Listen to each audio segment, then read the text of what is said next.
Mikey, It's a Freaky Friday. It's a fractious Friday. Mikey, It's a fulsome Friday. Help somebody in there. help me. Good God, help me. Oh, good morning, Michael. How are you? As the famous disc jockey Wolfman Jack would say, "Help me." Help me. Or famous singer James Brown. Have you ever heard of him? I have. I saw James Brown. I saw James Brown fire his guitarist on the stage of the Fairmont Hotel's famous Venetian Room. Ah, He walked over to the guy in mid-song, unplugged his guitar, and handed him the plug. And he knew, everybody knew what that meant. James Brown wants you to get out. Get up and get out. Now he had to play the rest of the night without a guitarist. He didn't have two guys backstage waiting for their break. So he was willing to go that route because he still had his horn section, his rhythm section, and he had himself. So that's all that James Brown needed. But no guitarist because that guy was gone. You put me in a room and I'll make music. Help me. And I might fire somebody in the band. I just might do it. Stick around. You may see action you have never seen before. Can you imagine a country band in Fresno where the singer is in a club and they're selling it's dollar beer night and he turns around to his pedal steel guitar player and unplugs him and says, "Get and take this table thing with you."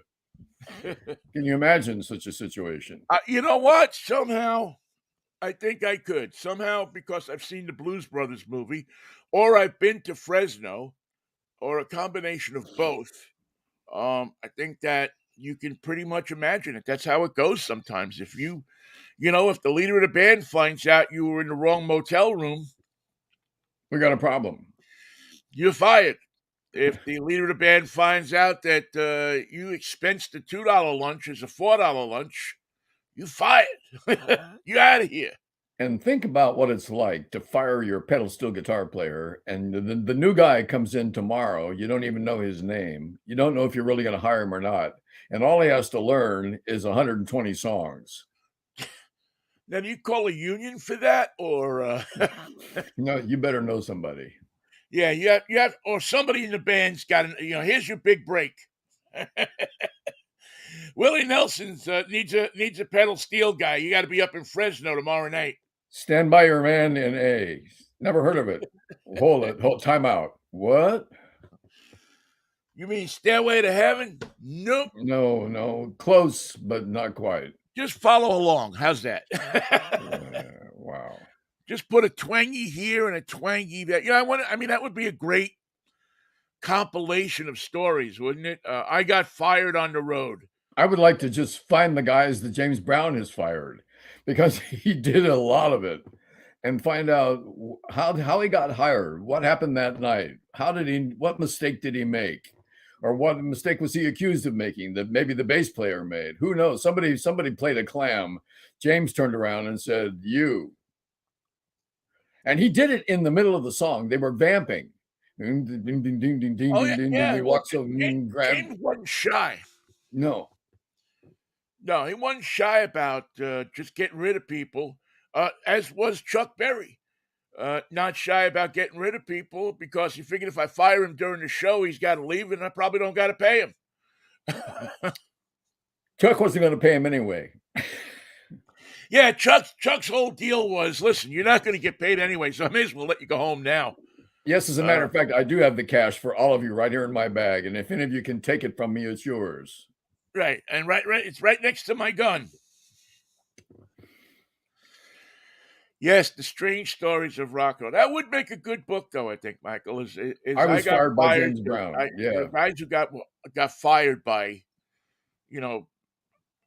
great musicians, and how you got fired.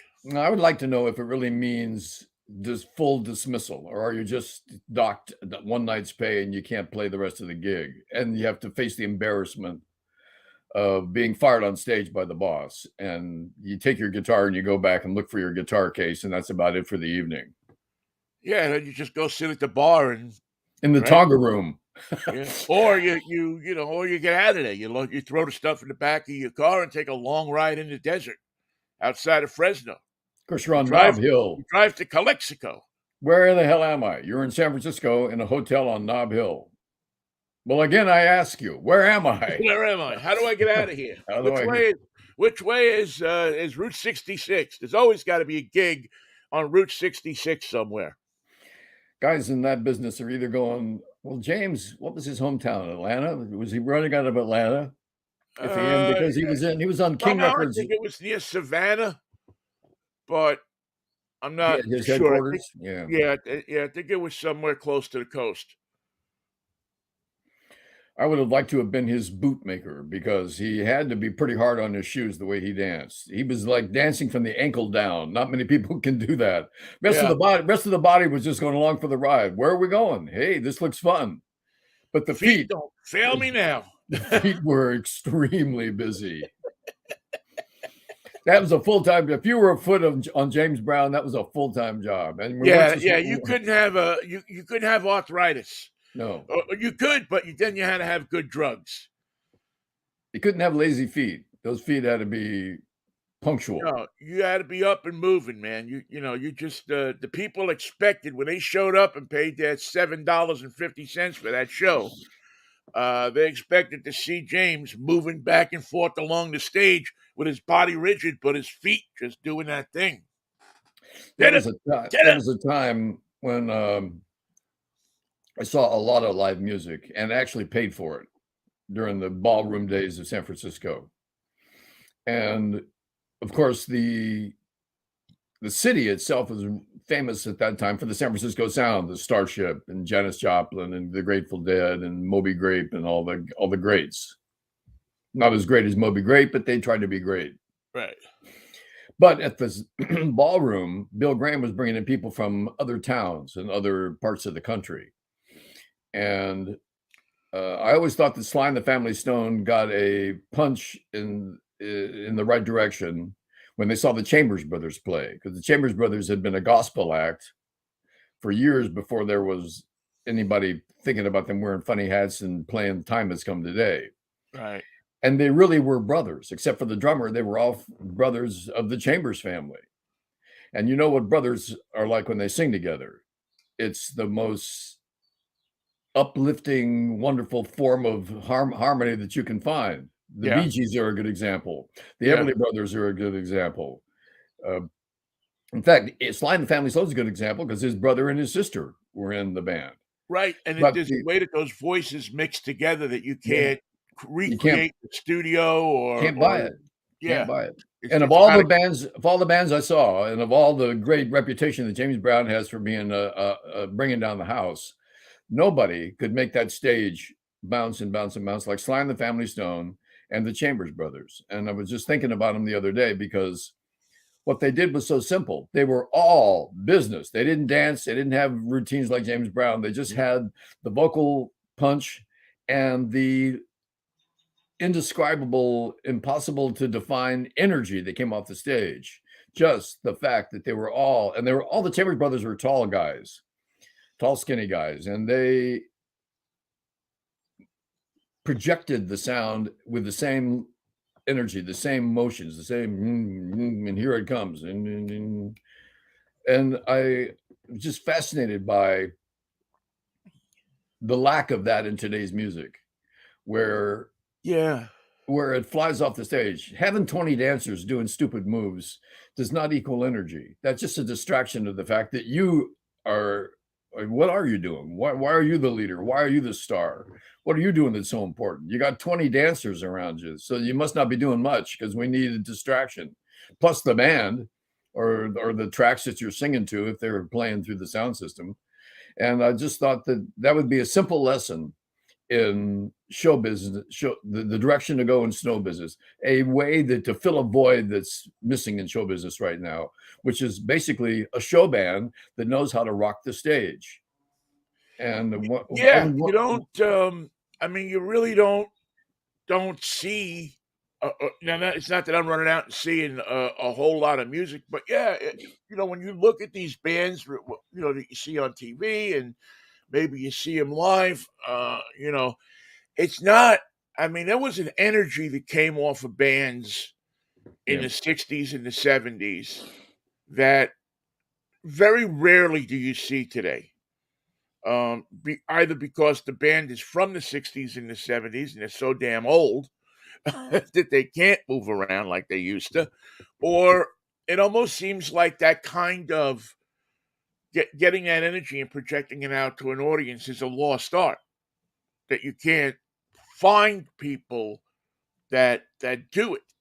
There's everybody has to be the focus now. Right.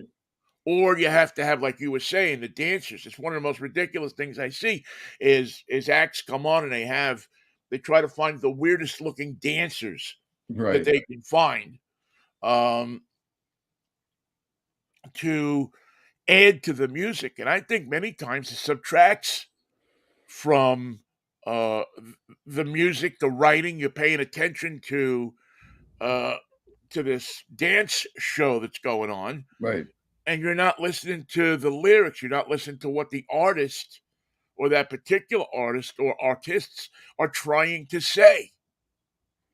And it kind of gets And lost in the sauce a little bit. Or maybe I'm just old and I don't hear multiple things like I used to. well, I don't know. what if the song is so shallow you're not really saying anything? What if you're just playing with the beat and not and there you haven't got a message, you haven't got a lyric, you haven't got something important, you haven't got a lesson, you haven't got a story to tell, you haven't got harmony to go with it, you haven't got a horn section to make it happen. You can't dance, so somebody else has to. That's okay. That's all okay. You can beat all that and make it work with what I call energy, projection of the song. And it doesn't have to be a rocker. You've seen people project energy with a ballad Yeah. if they get the harmony right. You're driving good. The Everly Brothers that I used as an example earlier had a lot of ballads, probably more ballads because they sang so beautifully together than they had rockers like "Wake Up Little Susie." And to hear the one example that comes to mind is Mark Knopfler's song called "Don't Worry." And they sang it in a beautiful harmony. Find it on YouTube. Find it. It's a live version. Everly Brothers playing with an all-star band, including Chet Atkins. Wow. I'll have to look. And Chet Atkins and Mark Knopfler playing guitar behind the Everly Brothers. Now that's a band. That's a band. That's almost like that band they put together for Roy Orbison. Yes, exactly. Anyway, they sing a song called "Don't Worry." The harmonies are absolutely pristine, and it's a quiet song, but there's dynamics. And Phil Everly, my favorite of the two, there's nothing wrong with Don. Don was a great singer and a great performer, but Phil Everly was an angel. Phil Everly had a voice that never changed. He had the voice of a 14-year-old boy. He Yeah. could sing the harmonies on top so pristine and in full voice. He wouldn't have to go to falsetto. It was one of the most amazing combinations of all time in rock music. And anybody that knows anything about singing is impressed by the delicacy, the power, and the accuracy of those voices. Where you pretty soon there's times when they weave together, you can't tell who's who or where they are. Is that one Right. voice? Is that two voices? So I recommend Don't Worry when you want to see the energy that can be mustered when you're singing a beautiful, quiet song. And and it proves that you don't have to. If the Chambers Brothers are going to do a ballad, they're going to make you cry, and they've got control of the situation. If they're going to do a rocker, you can't sit down, and they know it before they start the song. Right. How they're going to get you out of your chair. Right. So Right. I'm glad I got to see it. I bemoan the fact that I miss it, and I want some artist out there, somebody right now who just got his first guitar, just spent a fortune to get a Les Paul or a Stratocaster, and they're going to be a musician. Get control of your energy so that you can bring people out of their seats. Once you master that, you'll be a star. I wonder why we don't see that on, and you see it every once in a while. You see glimpses of it, but I can't remember now. I don't watch it. I used to watch it every week. Now I don't watch it as much as much as I used to. But I always thought an American Idol would be a place where that something like that would come up. Somebody would have It to have can. would have that raw energy, and from time to time, There have been that guy Adam that sang with Adam Queen. Lambert. Adam Adam Lambert. Lambert, thank you. Um, he had that energy. He was able to, put the voice with the energy. Didn't need a lot of stuff around him, really. I No, mean, he was no. kind of quirky looking enough as it was. He was a show. Yeah, Yeah. anything more would have probably taken away from. But he had that. He's one of the few guys I could think of, a few people I could think of that had um that thing, Right. that was able to project that energy, not just in the words of a song, but how he stood on stage, how he worked, walked out to the edge of the stage and worked the crowd. And it wasn't a fake Yeah. like reach out and touch me. It was a genuine phenomenon. I see The Voice, which is a similar show on NBC, and it's a contest of singers. Who's going to be the best singer? Who beats the other singer? Who wins this round? And invariably, the one who wins chooses the right song because it's a contest, and they're all great voices in their own way. They're all different and interesting in what natural talent they have, because for the Yeah. most part, they're young people beginning their careers. But the choice of the song sometimes drives me crazy because that's the reason they lost that round. They sang a song that didn't have the goods. It didn't bring you along. And right away, you've only got a minute and a half. You don't sing the full song. You sing a 90-second version of it. So you better pick a great song, have it edited down to the vitals. And when you sing "Hold On, I'm Coming," who's going to sit down if you have a good version of it? Right. As opposed to another song where they always start very, very soft, very morose. My girl broke up with me. Everyone hates me. My shirt doesn't fit. And then it grows and grows and grows. And within a couple chords, they're in the stratosphere screaming for help. And it's the structure of songs that I find repetitive, and I expect it now. And it's not a surprise. What we're looking for is something. Choose that song that's going to grab people. And Well, that's what Lambert did so well when he took Mad World. yeah, And you always had that song in your head as one way, and he just took the song apart and right. reconstructed it in a style that benefited him. It was almost a crooner style. Yeah. It was almost like if you would have listened to it on a Frank Sinatra album in 1985. Take took it apart, and that was one thing that was always interesting to me about Sinatra, how he and his arrangers and people could take a song apart and put it back together again in his style, so that he owned the song. Well, Sometimes it worked, sometimes it didn't. Same thing with Tony Bennett for "Once in My Life." mhm, I mean, he takes that song. That's a great soul song that you almost couldn't imagine anybody but Stevie Wonder singing it, and flips it around that he owns the song. yeah. I interviewed the great Eartha Kitt once, Ooh, good for you. and I asked her what what is it that attracts you to a song? What is it that you look at in a song and say, "I need to go up on stage or I need to record that song?"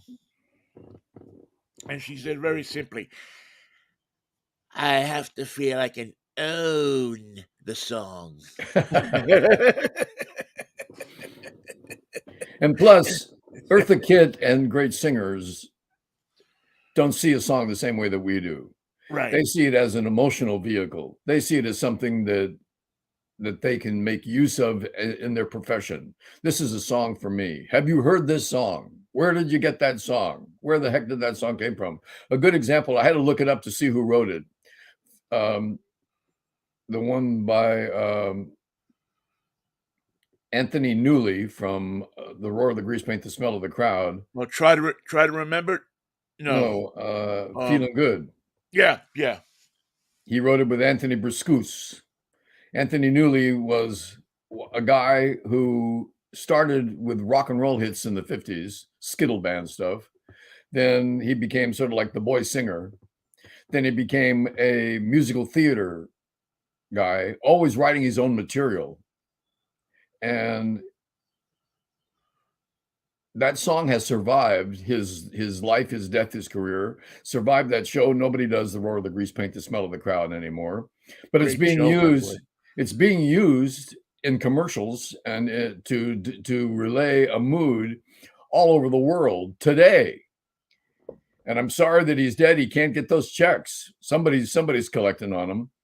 And it just shows you how a song can be a vehicle for communication that is like no other form there is. Yeah, And I yeah. don't know who's the first guy to write the song. Who wrote the first song? Was it the drummer? Probably the drummer in the group, right?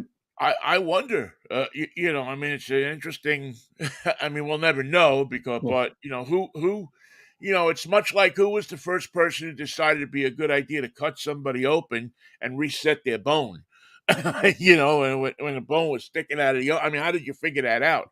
it What line seemed like a good idea at the time. yeah, put you or that when somebody was in pain and they were holding their stomach, that, hey, you could cut them open and take that little appendix out, and everything gonna be alright. I'm just practicing to sew you up. I've got the get in part. Getting out and sewing you up, I'm still working on. So hold on. Yeah, I, that's not nobody has a book for this. I'm doing this by feel, you know? I'm it gonna feels good sharpen to, this rock. I know it feels good to me. It doesn't feel so good to you, but give me a minute. Here's a little drink this. Yeah. Yeah, yeah, it makes I mean, it truly does make you wonder how did, um, how did the first person think, "Well, if I put this word to this beat, that woman is gonna swoon a little bit," and She likes my song. she likes my song, and she's gonna come over and talk to me about it. And Yeah. then I'll hit her over the head, and we'll go back to the cave, and And she'll that's say, how you got Italy.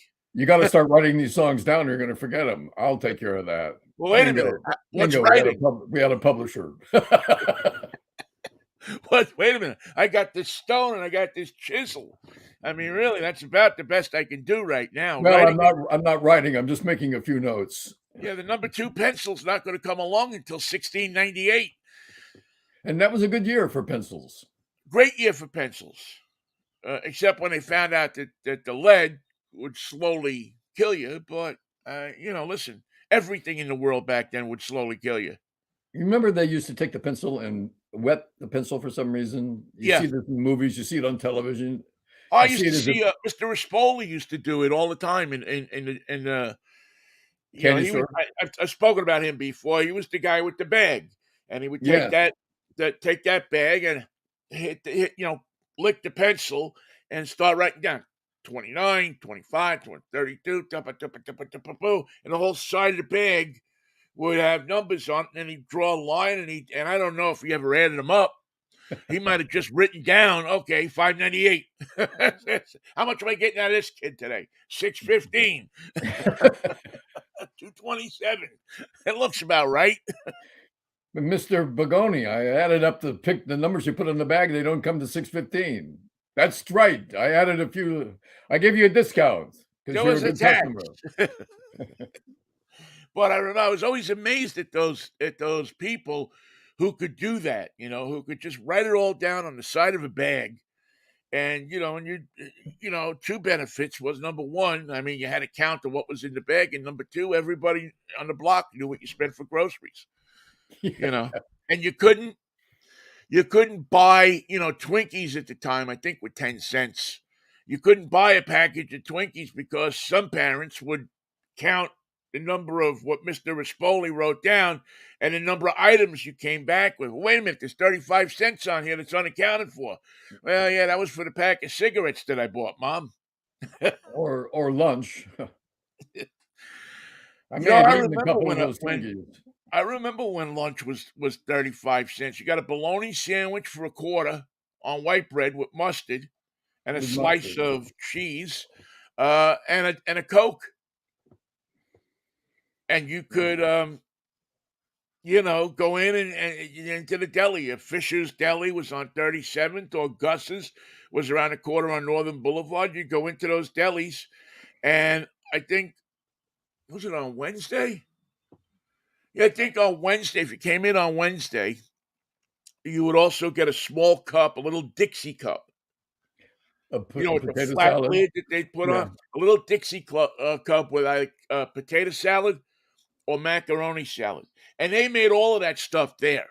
Oh, And yeah. none of that stuff was brought in, didn't have Reese's on it or No, wasn't no, made no. something Mama Gus was in the back of the kitchen there at 4 o'clock in the morning cooking up potato salad and cooking up coleslaw and cooking up, whatever she was, whatever salads they had. Now, was the sandwich, the special sandwich made, or did they make it for you? No, they made it right there. They just had Yeah. the bologna stuck in the slicer, and they just bologna said 2 slices of bologna, 1 slice of cheese, a little piece of lettuce, It's and funny mustard how and mayonnaise. I love salami, but I never, ever developed a taste for bologna. Uh, Salami, I'll take any kind of salami you got. I don't care. Salami cheese, salami by itself, salami at a party, just grab up a slice and have at it. But bologna, I can't figure it yeah, out. I like bologna. I mean, I don't eat it much anymore. When I was a kid, I really liked bologna. I think part of it was when you went into the butcher shop when you were a kid, the guy behind the counter would always give you a slice of bologna. Ah, there you go. Promo bologna. Yeah, you'd get like, you'd come in and he would hand you, probably to keep you quiet while he did business, while he was trying to do business, would hand you a slice of bologna. And I'd like you to meet our new drummer, Promo Bologna. Yeah, promo bologna. James Brown Actually, great fired name him. for a band, isn't it? Yeah, Promo bologna, yeah. or And you pro gotta bono spell it for short. you gotta spell it Bologna and pronounce it Bologna. There you go. Yeah, Bologna. instead of Joe Bologna. Right.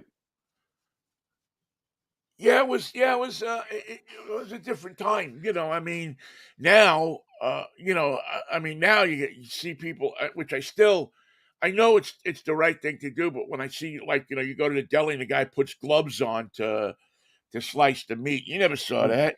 just to get your chicken. No, no, no, no. Yeah, and I don't know. I mean, I don't know if many people died from some kind of infection at the Italian deli, but I know you'd walk in there at night, you'd smell bleach. So I know that they were cleaning down the counters and everything. Again, Mrs. Gus, who was there at 4 o'clock in the morning cooking the potato salad, was back at 8 o'clock at night cleaning the refrigerator out, the display And case. did they have numbers? Did you take a number, or did they just look over Um, the counter and know Gus's who? didn't, but the Italian deli across the street that we used to call a cheese store, that was next to the Toon Timers nightclub.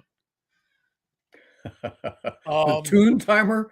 the Tune, Toon Timers, not two timers, but tune right? timers. Toon Timers. They were actually a band that Ah, somehow bought a nightclub, and I guess they even had like a couple of records in the middle '50s or something like that, early '50s, and they had this bar, this club, the Toon Timers, and they were next to there was the A&P, the Toon Timers, the cheese store, and the Toddle House.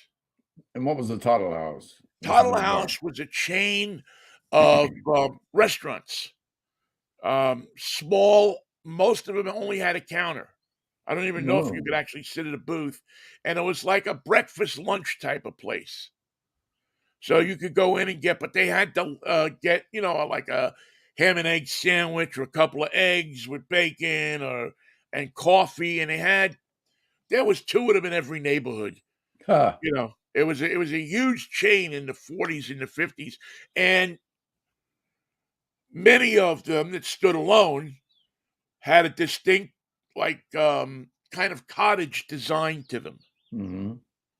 And they were kind of cool. But the title house I used to go to, because it was open 24 hours, if you got up at 4 o'clock in the morning and you wanted a bowl of oatmeal, you just walked up to the title house. And for 35 cents, you got yourself a bowl of oatmeal and a glass of milk. Funny you mentioned the distinctive design. In California, they had a series of restaurants called Vandecamps, and Yeah, they were all windmills with the rotating neon yeah. windmill thing. Owned by the bakery, right? I think so, yeah, but you could go in and you could get a booth, sit at the counter. It was like, well, like any restaurant that mid-America that you would see on an exit on Highway 5.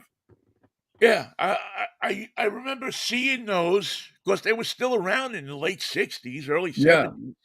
In fact, Uh, they find them. You find them one every once in a while, like on Colorado Boulevard. As you go through Arcadia, there's one, and it's not a restaurant anymore. It's become something else, but it's still got. What are you going to do with a windmill? You yeah, got it's still to you got got the to keep it. design.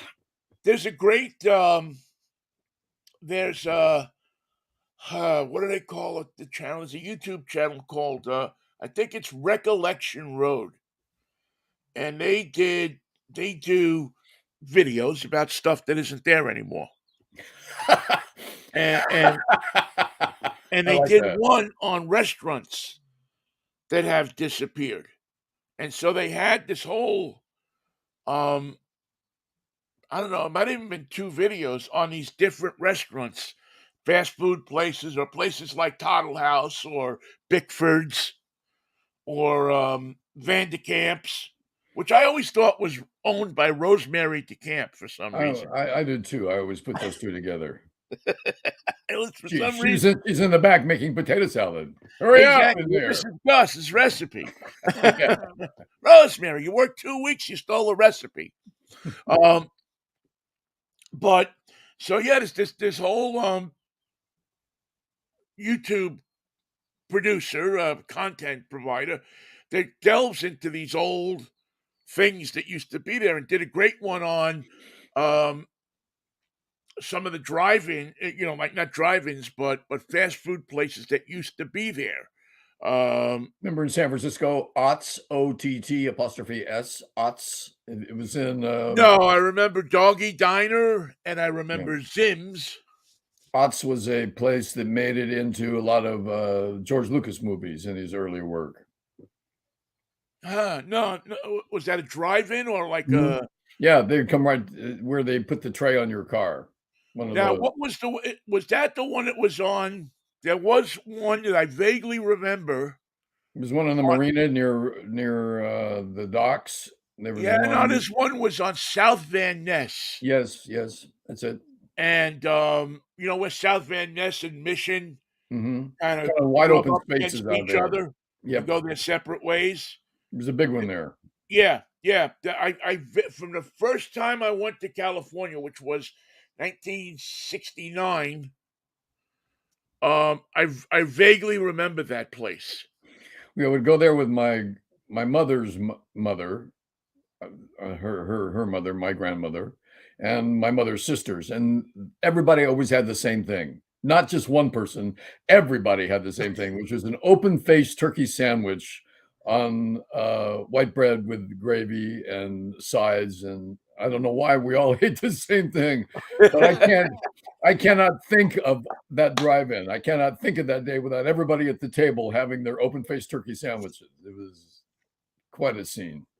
We used to, we had for drive-ins, we had, in New York, we had see, there weren't many chain restaurants when was growing up.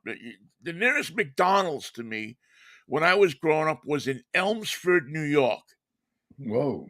You had to go, which was up in Westchester, northern Westchester County.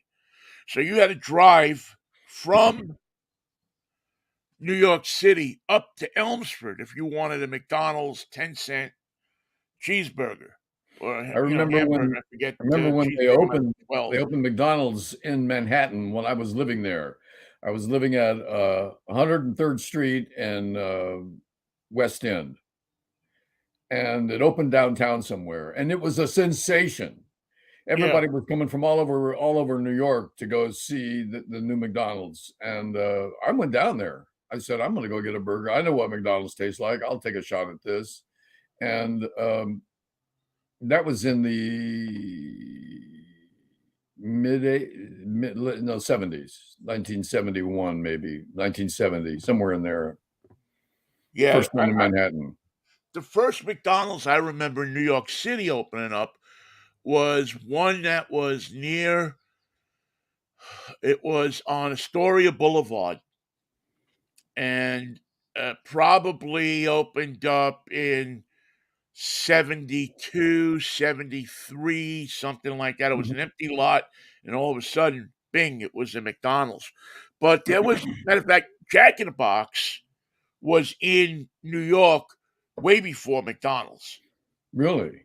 Yeah, Jack in the Box, because Jack in the Box bought my father's gas station, one of my father's gas stations, and turned it Wow. into a Jack in the Box on 72nd and Northern. Now, when I was a kid, Jack in the Box was San Diego only. It Yeah, no, wasn't they even in had LA. yeah, no, they had expanded into they had franchised out in New York City, and they had, I don't know, maybe 3 or 4 or 5 of them in Queens. I bet they did rather well. Yeah, well, at that time, I think it was 2 tacos for 39 cents or something. That was a hit no matter how you sliced it up. And that was Um, the days of the secret sauce. right, but still, the places of, people still, even in the early to middle 70s, still went to the drive-ins that were there was, Burger and Shake that was on 58th and Queens. That was a popular one. We had the Big Bow Wow on Cross Bay Boulevard, and The there was big another place on Cross Bay out in Broad Channel called McGinnis's, and this place was it's probably the first drive-in I remember. It was on the way out to Rockaway Beach. And my father used to love to put us in the car on Friday night. I always remember this. And we would drive out to Rockaway Beach for the just to sunset. just to go to the beach. Why not? That's all you ever do. Let's go to the beach. Can't go Yeah, put, wrong. put us in the car. And the two things I remember about that play about going to Rockaway that early. Now later, it was a place to hang out. But when I was a little kid, is that they had the police station was right on the corner of where you came off of the bridge to go to Rockaway, the bridge that went over Broad Channel, over Jamaica Bay. And Cross Bay Boulevard in that area had nothing on the sides. It was a sanctuary, it was a wildlife sanctuary. So that strip of Cross Bay Boulevard between Broad Channel and Howard Beach on Friday and Saturday nights became a drag strip. Ooh, And, they would be out there, and there was invariably every Friday and Saturday night 3 or 4 or 5 collisions. sure. And they would take the cars, and instead of the cars that were really badly damaged that needed to be investigated, they would tow them to this police station and park them in front so that when you were getting on to the bridge to go A slight back over to the mainland, you would see them. And you could and I always remembered, um, just the incredible wrecks that were there, and how my sister would never look. She would keep her head down, but me and my father, we were always remember, we'd fight for that side of the car that we knew were gonna turn on where they had the wrecks all parked. And it was, and so right over that bridge was a place called McGinnis's. And that place probably closed in 67, 68, something like that. But man, you could smell the clams and Yeah, the lobsters and the shellfish that they. I mean, it was off the charts good, and it had a long counter, and people just used to sit at the counter and order. They had and order whatever fish they wanted, or a hamburger. They had a menu with, you know, that was up on top of the where they were making the food, and it was the coolest thing when you were a kid climbing up on that seat Oh, and yeah. sitting there with dad, you know, having eating a hot dog or eating you used to get the baked clams. Did they have malteds? I'm sure they did. I don't know that I ever had a malted there. You wouldn't have a malted with fish when you think about it. Probably not. Yeah, No, and probably no. not two things that you're gonna associate. I Although, I only ask because I never wanna be too far from where I can get a good malted. well, you could get a great malted at the Big Bow Wow, or I or knew it. what was the other? There was another one there too. There was another drive-in on Cross Bay too, and I can't quite remember the name of it, but there was two of them, and Friday and Saturday night on a summer night, you go to the Big Bow Wow, and there was every kind of car that you could Wow. possibly. I mean, it was an amusement park for cars and good-looking young girls. Yep. I mean, it was the place to go, the place to hang out. And the guys were in there making up betting who was going to race who on out on Cross Bay. And singing "Don't Worry, Baby." And well, you had more doo-wops, I think. This was And actually oh, yeah. even, Oh, yeah. believe it or not, earlier than the Beach Boys. This was There's 60, 61, 62. there's a moon out tonight. Yeah. Yeah. I mean, it was all of the doo-wop groups that you could think of, and Fabian and Dion and the Teen Idols. But D Um, but the doo-wop sound worked very good for road songs, for traveling, for rocking down the road, for getting in the mood on Friday night. You get in your car and you're going someplace, that first good doo-wop song comes on, and you're in the mood. oh yeah, yeah. I remember going into that parking lot on a Friday night and seeing guys. I mean, the prototypical movie scene where you see guys standing at the back of the car, and there's one short guy and three tall guys, and they're doing their harmony, and they're Oh, singing. yeah. Oh, You yeah. know, in back of some '58 Chevy or something like that. It's probably the first place that I ever put together cars and music. And how one ran right in hand with the other. Now they still put radios in cars, and it's the greatest gift to the radio industry that we've ever had. And Yeah. we that part is right. You got the car, you've got the instrument for delivery.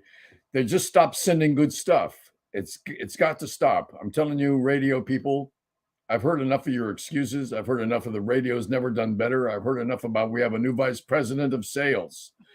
Good for you, but your product stinks, and it's your fault. There's great music from the early days of doo-wop to rockabilly to today. Years and years and hours, and I've got 19,000 songs in my Spotify. Don't tell me you can't come up with 5,000 good ones to play on your station, but from what I hear, you can't. So it's time for you to give up your license. It's time for you to surrender your money-making machine and get somebody in there who knows how to program a station Well, for I think it's delight. the only way you're going to save AM radio. I mean, I seriously think that Yep, yep, what they ought to do is just take it back to one station, one owner, and you got to be local. yep. You can't have one company owning 3,000 AM stations. And I have another good rule, and that is no automation. Right. If you don't have enough people to run your station, sign off, but don't put on a machine. I don't want to listen to a machine. I don't want to listen to your machine or anybody else's machine. If I'm live on my end, if I turn on your radio station on my end and I'm alive, I expect you to be alive on your end and do your job. Yeah. Yeah. I yeah, yeah, I agree with you. I mean, that's what's because then you have this great pool of talent of people who aren't looking at radio through the lens of the radio business, but looking at radio through the lens of how do I keep my community? How do I keep, my people? How do I keep uh, uh, the community I live in engaged? What will work in my community and what works in uh, flip them off Kansas is probably not going to be the same thing that works in my cousin loves you Rhode Island.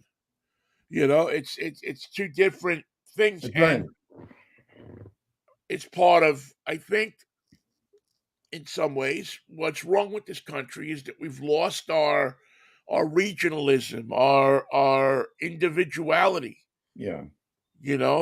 and we don't have that pride in where we're from. People have lost that. Um, I'm not a big fan of the South, but I love hearing people from the South talk about the South, talk about what was going on down there. Because I'm a student of America. I love driving through the South and seeing Also, what's going on there, the even though it's not accents. to my liking. Yeah. Well, the accents are compelling. Depends on Sometimes who's speaking them. sometimes the idea of a Southern accent can convey ignorance and hostility to reality. Other times it can convey congeniality and an educated, cultured Southern approach to life. When you find people that don't speak it as hillbillies, but speak it as societal educated people, yeah. Like When you're Tennessee not. Williams got himself a there's a lawyer from Georgia that they use all the time on MSNBC who has reminds me of Senator Sam Ervin, who always was Oh yeah, yeah, yeah, yeah, yeah. his blind side was, "Well, I'm just a country lawyer." When you heard Senator Sam Ervin say that, you knew you were in trouble because the next line was going to put you in prison. Well, one of my favorite characters in a movie ever was Wilford Brimley in Absence of Malice, Yeah, when he's the federal. I guess he's the district lawyer, not a district attorney, but he's the federal prosecutor, I guess, for yeah, the Southern District, and he plays the part of a Southern lawyer, and he comes into when they're trying to figure out if Paul Newman is playing everybody. He comes in and sits down and starts to talk in the Southern drawl, and well, I think it's his favorite line that now. Alvy over there, he's got a bunch of subpoenas in his pocket. And if I don't find out what's going on here in the next few minutes, he's going to start handing out those subpoenas. Because there's one thing that's true, that by 4 o'clock this afternoon, we're going to find what the hell went on here and who the hell is responsible for it. Or I'll know the reason why. yeah. It's a great Senator Sam Ervin approach to life, and Yeah, I love it it. was just an awesome. Sometimes I go back and I just watch that scene from when he's sitting in the office, and Paul Newman plays off him. Great. He turns to Paul. Yeah, Now are you that smart? And then he goes, "Well, you're not going to tell me if you are you?" And I think, well, that's why when I see this guy on TV, I just say, "Well, I'm just a country lawyer." And if you ever run into a country lawyer, check your wallet because things are going to get sticky. yeah, I've dealt with a couple of country lawyers in my time, and yeah, yeah. Watch your wallet and remember that they know everybody, so don't talk bad about anybody to No, anybody else because they know them and they'll tell them. I met the man at the gas station. He seemed like a fine fellow, a little interesting, in The fact. judge is his uncle. Yeah, you know, I got a speeding ticket once in suburban, or not suburban, but rural Virginia, and the cop wrote me for 31 miles an hour over the limit. And in Virginia, if you go 30 miles over the limit, it's no longer a traffic ticket, is considered to be an arrest. So you have to get a lawyer. oh dear. And And he so knew I it. had to get a lawyer to go down there and What are we going to do? Stand And stand on his hind legs. and don't you know that after I got the ticket on a Saturday night, the Monday after, I probably had 5 or 8 calls from lawyers from that county in Virginia who wanted to take my case. you And know, how did they know about your case, you might ask, but it's probably a public well, filing. their cousin who gave me the ticket handed it in to the other cousin that works at the courthouse, and the one that works at the courthouse saw a California or a Washington license and said, "Oh, I know what's going on here," and Let handed me probably gave it to all the lawyers. Is there any way I can be of service to you, Mr. Richichi? Yeah, it's almost the exact thing. And I'll tell you, it was funny because I said, "Well, I know the only way I'm going to beat this ticket. There's only one way." And I started looking in the newspaper for former uh, um, prosecutors Mhm. that were now private practice lawyers. And you didn't have Google in those days. You had to like go find a newspaper or call people. And I called the court clerk and I said, who's the lawyer I got to get? Who's the one to talk to? And she gave me the name of this guy. And I called him, and his office called me back, and he said, "Yeah, for $300, we can make it go away." Just like that. That's 200 for me, and I spread the 100 around town, including the officer who was so kind as to give you a citation. I'm sure, and it was really bad because I wound up checking on this guy. I forget how I did it. Maybe it was just kind of in the infancy of the internet, so maybe like Mhm. 90, maybe 2001, You 2002, you're the 2003, only something like that. you're And the I only person in remember, America that asked Jeeves. yeah, yeah, I think I did ask Jeeves about this guy, and it wound up that he did jail time for sexually assaulting women in jail. I don't believe that's a crime. But he was out practicing law, and he said for $300 he'd make it go away. Well, And selfishly, that was about all I was interested in at the time, of is course. making this thing go away because obviously I can't get convicted on something like that. It's gonna screw up my business, my cars, and everything. Can't have that. So make it go away. How And fast were you going? Or was it sure just enough, a speed I trap? think I was doing probably 85 in a 75, or probably a 60. It was one of those places where the speed limit drops. Oh, imagine that. So you're doing, the speed limit's 70, then all of a sudden it's down to 50. And so Yeah. you're doing the magic 30 over if you're doing 80, And which that everybody is doing. and that's where Officer Buford is waiting for you behind the But I got the car with I forget what kind of plates was on the car. I think it Michigan. had California plates. It was a Kia. So I think it had No. California plates on it. And, there's two places you don't want to have license plates from: California and New York, in the rest of the country. I had New York plates on a car that I drove from Miami to Manhattan, drive a car type thing. You drive someone else's car, they Oh, want yeah, to Akon. transfer. Yeah, It's how America traveled back in the. it I was mean, a good way to get from Miami to New York. I'll tell you that. yeah, I did. I drove probably 15 to 20 Akon cars out to California and back in the 70s.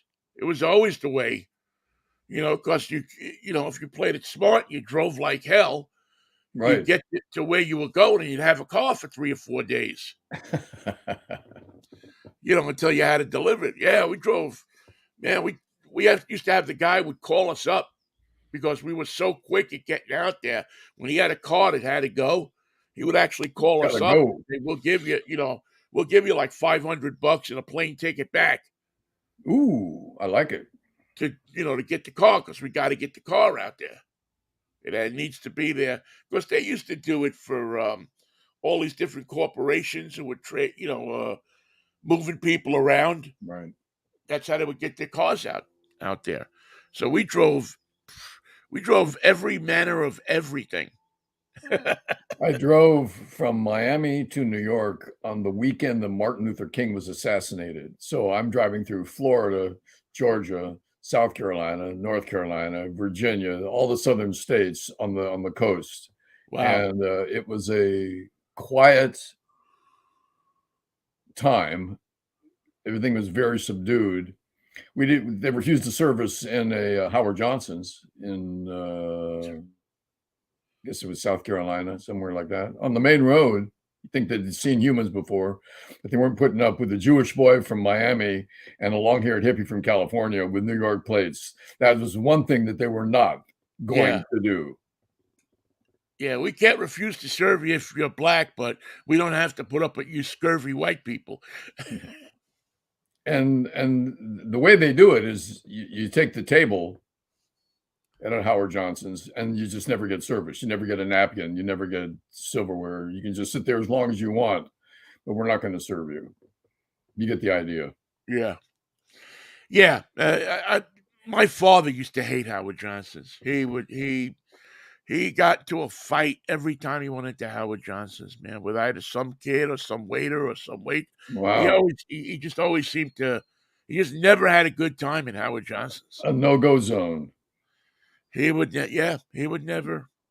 He and it was really bad because my mother used to love Howard Johnson's. She loved the clams and she loved and she wouldn't get off her butt and go into Howard Johnson's and get him and make it easy. No, no, He we're all said going. she sent him in to get it. Almost, I think, now that I think back upon it, she knew he was going to get into a fight in the play because he knew. I mean, I'm telling you, he never came out of there happy.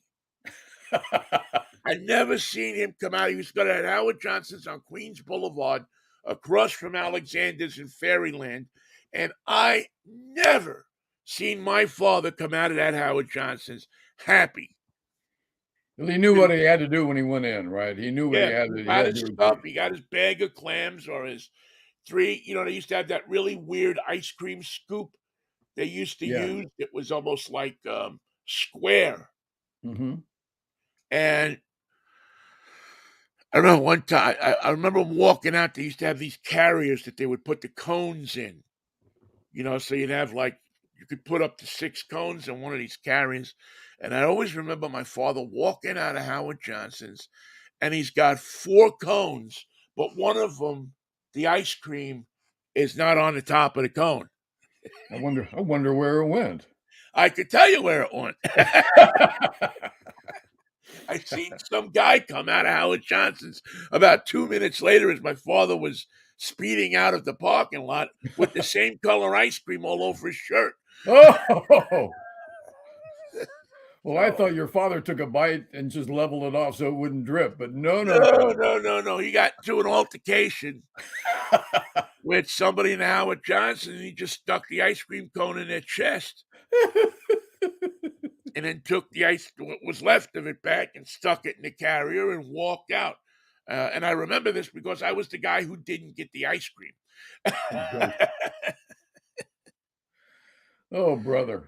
Oh yeah, no, my old man was a character, man. I mean, he had that old 40s, 30s and 40s Brooklyn in him, which he couldn't shake.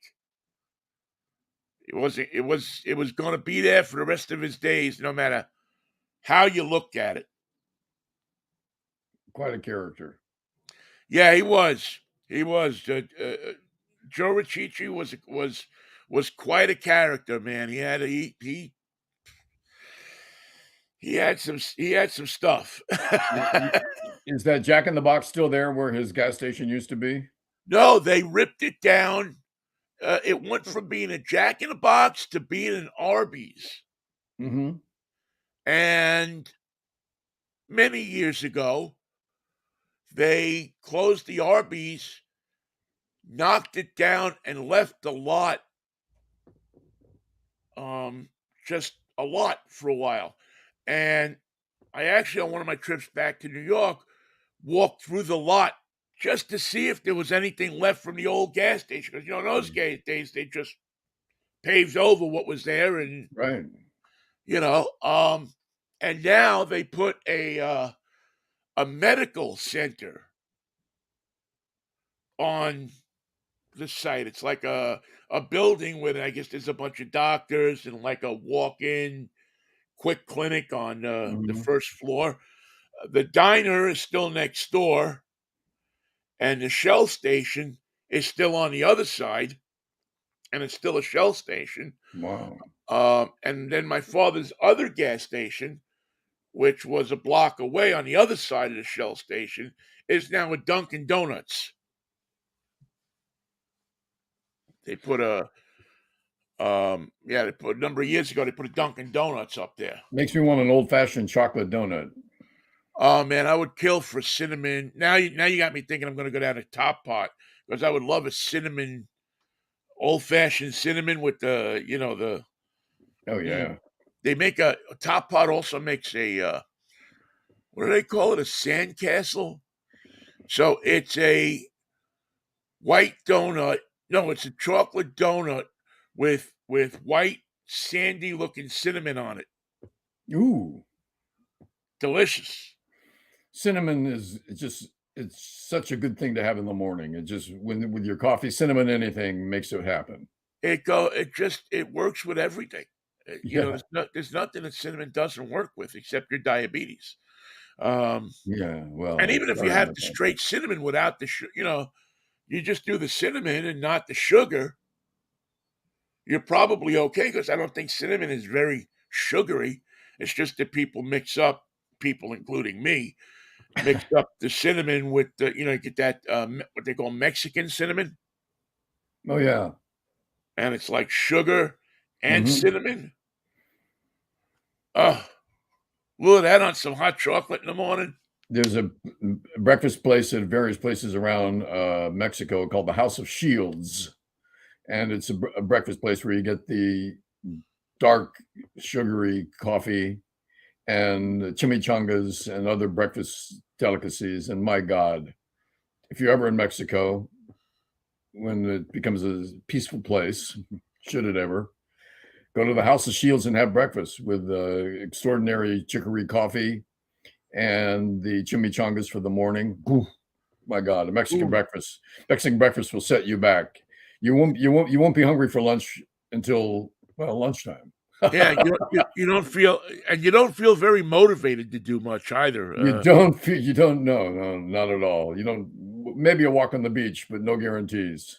When I lived in in Noe Valley, I used to go to the Mission all the time. There was this great cafe on 23rd Street or something like that, and they used to serve chilaquiles, Mhm. which is the chips Yep. with Oh, yeah. eggs and nachos and eggs and cheese and beans, and oh, it's delicious. It's Probably not delicious.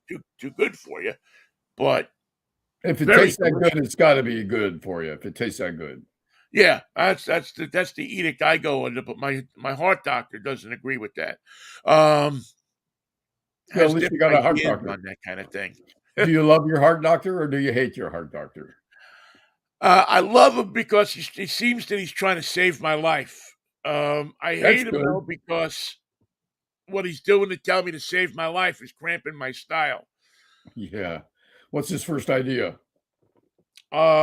He's putting me on new medications Oh, good. that will hopefully correct at least a portion of the problem that I seem to have with my heart, which is that it's enlarged. So we're Well, trying to. we can take care of that. We're gonna take care of that with medication and good sensible living. I'm hoping so, because the last thing I want is for the damn thing to explode in my chest.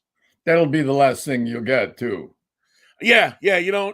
Not many people come back from that. Heart explosion? No, I haven't heard of one of those recently. Yeah, no, no. If you have that, you're basically your trip to the hospital is going to be the last thing you're going to see. And we can't get you out of it with a good country lawyer. That's not we're past that being of help of any Yeah. assistance. Want to talk for a minute about baseball because I know we're out of show and time is up, but the Giants are a team that have two personalities. One personality is they lose to the Dodgers 10-5 after leading the game 5-2. Yeah, One saw that. personality is they lose to the Yankees 6-0.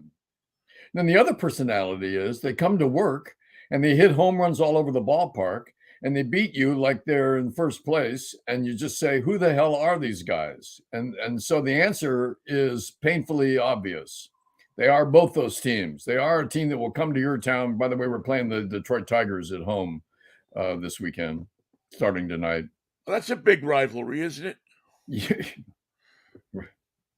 Even when the Giants were in New York, that wasn't a rivalry. But the Yeah, case, no, that as the case may be, the Detroit Tigers, who the best thing about them is they've kept their traditional uniforms all these years. You can tell a Detroit Tiger uniform from a distance, yeah. and they're beautifully classical.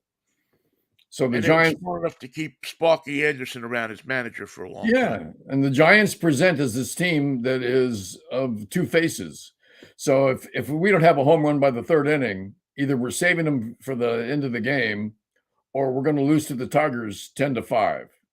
And the frustration of knowing that you have the power to win games, but can't seem to muster it time and time again when you need it is very frustrating. And that's why the Giants are one game under 500 and almost in last place in the National League. The fact remains the combination of good pitching and power, when put together in the right combination, you got the Tampa Bay Rays, undefeated with 13 victories. Yeah. And if you do it the wrong way, you got the Giants who lose more than they win. Well, you hope that this stuff all evens out over the It's course early. of a baseball season. You know that the Pirates are not going to be as good as they are right now, and that the Mets aren't going to be as bad as they are, that the Mariners probably aren't going to be as bad as they are. The one good piece of news, I guess, that I don't even know if you know about this yet, but the young man from Rockland, California, Logan Webb, who is off to a bit of a rocky start this season, has punched his ticket Yep. and gets a 5-year, $90 million contract extension. Well, now it's time to look like you are worthy of that kind of confidence. Yeah, yeah, that kind of money says that it's time for you to lead your rotation um, Because, into because into battle. right now it looks like they're paying him for last year. Yeah, he's. I mean, I've seen a couple I haven't seen complete games that he's pitched, but I've seen that he's had a tough start this year, Yep. and but you know, if all of the cognoscenti is the baseball cognoscente is saying it's just a glitch, a bump in the road, that he's okay. This guy is worth the money. I don't know any human being is worth $90 million, but to the Giants, he seems to be worth this money and somebody that they're going to build around. And he got beat up by the Yankees to start the season. He got beat up by the Dodgers to continue the season. And now he's got the Tigers in town. So maybe he can right himself. But without good pitching and power, you can't play in the National League that features the Dodgers, the Padres, and I'm trying to think of another power team right now. Yeah, well, certainly in But that division. I mean, even the Diamondbacks have a bunch of power. I mean, they still have guys that can park it in the pool. yeah, I don't think they have a lot of pitching. they still have Goldsmith. Uh, no, isn't he? Isn't he in St. Louis now? You're right. I think he's in St. Louis, isn't he, Goldschmidt? He went back to St. Louis, didn't he? Yeah, yeah. Right. I think he went back to St. Louis. Okay. I'm not 100% sure, but I thought that I saw him. I saw No, something where I think you're right. I think you're he right. signed with St. Louis. But yeah, that's a tough. Yeah, that NL West is a tough division. The only team that consistently doesn't show up are the Rockies. And they don't. They seem to be taking a page from the Pittsburgh book in terms of their attitude toward winning. Well, I think that there's two ways you run a baseball team now. You either have more money than you know what to do with, like Cohen, and you go out, you buy whatever talent you need because you can do that. Or the other model is the Pittsburgh Pirates. You aspire to be 500 and keep the prices down on drinks and food enough that it becomes a place you can take the family out as long as the family doesn't expect to win. Or be But if you give entertained. them enough bobbleheads and you give them enough firework nights are huge in Pittsburgh. I mean, you can't get a seat to a fireworks night. Wow. I don't know what the hell it is about fireworks and Pittsburghers, but man, anytime you set off fireworks, it's like You got a it's crowd. pretty amazing. Um, they sell those games out, man, and it always made me wonder because in reality, why would you go to the game? Why would you spend $20 to go to the store, 20 or 40 or 60 or whatever it is to go to the game when you could stand outside the ballpark And see the fireworks and watch the fireworks? without all the annoying baseball. It doesn't make a lot of sense to me. But Well, there I've are seen many the I've things seen in the life. Pirates. I've seen the Pirates lose to Milwaukee. I've seen them lose to New York. I've seen them lose to Miami, but I've never seen them lose to Cincinnati. So we're going to the game. Yeah, yeah, it's well, it's funny because the Cincinnati games are always exciting. So you pick the right team. There was a time when in the early 2000s when these teams genuinely didn't like each other. And who was the what was the who was the pitcher, their relief pitcher used to throw like 100 miles an hour and he wound up with the Yankees. Um Used to love to throw at Pirates heads. And They knew it they was coming. yeah, they Araldus Chapman Oh yeah. is the guy I'm thinking of. And Araldus seemed to enjoy throwing at people's heads, which he picked up in the Cuban League. Um, down there, life is cheap in Cuba. So, boom. I'm going to waste one, but not entirely waste it. I'm going Yeah. to Well, that's the old words of Don Drysdale. Why waste four pitches when I can just put them on first with one? Yeah.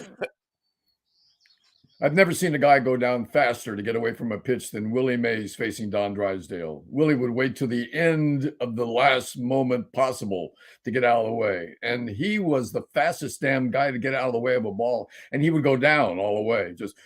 He would just disappear. He would remove himself from the planet and just go down. I don't know how he would do it because that ball was coming sidearm right at him. Well, Willie knew how to entertain, Yeah, and that's right. Drysdale knew how to entertain. Yes. They got that you could waste one going down like that. Um, but Drysdale was genuinely, genuinely a mean spirited pitcher. Well, he had a great smile that worked for him selling cars on television and broadcasting Angels games, but you never saw him smile on the mound. No, no, he was all business when Drysdale was pitching, man. You had he mastered the art of giving hitters something to worry about. Well, his delivery alone, you had to be balls up just to face his sidearm fastball. Yeah, I mean he gave you a number of things to consider while you were standing in the batter's box, and Just not a lot of time to mull them over. right. And as anybody who's ever hit a baseball professionally will tell you, the more you have to think about when you go into the box, the less effective you will be as a pitcher. And Don Drysdale always gave, excuse me, people something to think about. Oh yeah. And from the time they stepped into the on deck circle to the walk up to the batter's box to the time they spent in the batter's box and walking either back to the dugout or running out the inevitable out that they were going to make off him, they always had something to think about. Always When something. when Drysdale was pitching against the Giants, he always had to face Mays, McCovey, Cepeda, Bonds, the power hitters of the day for the Giants. Willie Mays had a hell of a time because he had to face him as a right-handed batter to a right-handed pitcher. Willie McCovey, on the other hand, loved Don Drysdale. He was his favorite pitcher. He was one of the guys who, for reasons that cannot be explained scientifically, McCovey owned Drysdale. Now, that doesn't make sense because he knows he's a home run hitter. He knows he's a power hitter. Drysdale has been taking care of guys like that since he came up. He Yeah. knew how to pitch against the power left-handed batters, but not McCovey. My God. But It was, every pitcher has an Achilles heel. I mean, yeah. there's one guy that you probably would never. Now, it would stand reason to me that McCovey would own Drysdale. How many times did they see each other? Every damn year. Those were the days when you saw, that team. What was it? 28 times or something like that, or 30 times. Especially before the 1969 expansion, when you saw the other guy, a bunch of times, and so it would stand to reason. The thing I don't get is when you get a guy like I don't know, Bucky Dent, and he owns Steve Carlton, or something like there's no logical reason that you look at Bucky's stats, and it should tell you that Steve Carlton, should swat this guy off his uniform. But yet, Steve, and I'm the not. guy that couldn't figure it out was Steve Carlton. He said, "There is no way that this makes sense. Why can't I get this guy out?" And Carlton, whether you liked his thoughts and everything or not, was a very intelligent guy. He was one of those Yeah. pitchers that use their minds to work a guy and to work a batter. And there were just certain guys that owned certain guys. As a matter of fact, there were general managers who would trade for those guys Yeah. out of their division to get him in there to see if it would help him against the Dodgers or whatever team. Buy a Uh, little magic. Buy some magic for this guy. yeah, see if you bring him in, and who knows? Why does he hit 400 against Bob Gibson, but 210 against the rest of the league? We'll never know. Why is that? Yeah, it's just maybe you just see the ball better. Well, we've seen our way through another Fractious Friday. What do you think of that? We have, Michael. It's quite amazing that we've gotten here now an hour and 20 minutes almost of yakking at each other, and I think if you're a normal and reasonable human being, You've had a you've great time. enjoyed what you've heard for the last hour and 20 minutes. From doo-wop to driving into a restaurant to get an open-faced turkey sandwich, to the ice cream situation at Howard Johnson's when Vinny's dad was in there just picking up a few items, And actually losing an item on the way out. to the mystery of Bucky Dent and Don Drysdale and all the other greats from the past who had an Achilles heel that couldn't be avoided and couldn't be explained. We cover it all. We cover we cover the universe better than Dutch Boy Paints. Of course we do, and we cover the waterfront too. I can't We remember what that was about. I covered the waterfront. I cover the waterfront. That was a great movie. I cover the waterfront. Great title. As opposed to On the Waterfront, That's another matter. which is a whole different thing. I could have been a contender. I could have been somebody. But I'm a, All right, man. but I'm a What do bum. you say we I could have been a bum. I was a bum, which I am. I am a bum, but now I'm less of a bum. What do you say we meet here on Monday and see if what the world gives us between now and then? Michael, do me a favor. don't post any secrets of the United States on your Game Boy console. Um, I've got the documents in the car. I forgot. I left them on the front seat, and I'm glad you remembered that because I said I've got a bunch of top secrets. I'm going to take them to the store and make copies, and boom, I left them on the front seat. Oh, Michael, you can do that as long as you don't post them on Yeah, your Atari 64. your Commodore 220. What a freaking nation we live in, man. And this guy wants everybody. You saw the way he was arrested. I think he probably got the idea when they had a battalion of troops there with their AR-15s with the safety off, saying, "Just make a move. We know what to do with spies." Says, "I'm not a spy. I just stole secrets. You got me all wrong. You I guys just want don't the girls to understand. like me. Everybody should like me. I I'm in the want Air Force."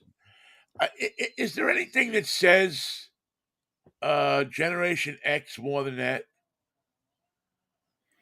And Or he was going generation in I mean, I get confused with the generations. But is there anything that says, like, "I'm all about me," as much as somebody going out and betraying your country like that? just to have fun with For the the hell of it. for the spy book, yeah. Yeah, for no other reason. I mean, here's Well, a guy that in 2 weeks, nobody will remember who he is except his lawyer and his parents. and the guy who feeds him for the next 20 years. Yeah, and the guy who as he spends 20 years in solitary confinement. And when you're in solitary confinement, a nice little old grandma from down the street does not make the potato salad. No, no, It's off the shelf. not even off the shelf. The guy making the potato salad has his own special secret ingredients that he puts in there, Now. Don't and no. you don't wanna know what it is. And you don't know what it is, but it's in there. It's in there. You can see it moving. Oh, man. All right. All right, I'll see you Monday if the Lord's willing, the creek don't rise, man. All right, I'll order the Manischewitz. Peace, love, and Manischewitz, baby. See you Monday. What a wine. See you, All Ben. right, Mikey, have a good weekend. You And too. all of you have a good weekend, too. Don't forget, drive time tomorrow morning at 8 o'clock. I'll be here, and so should you, right here in the new apartment. See ya.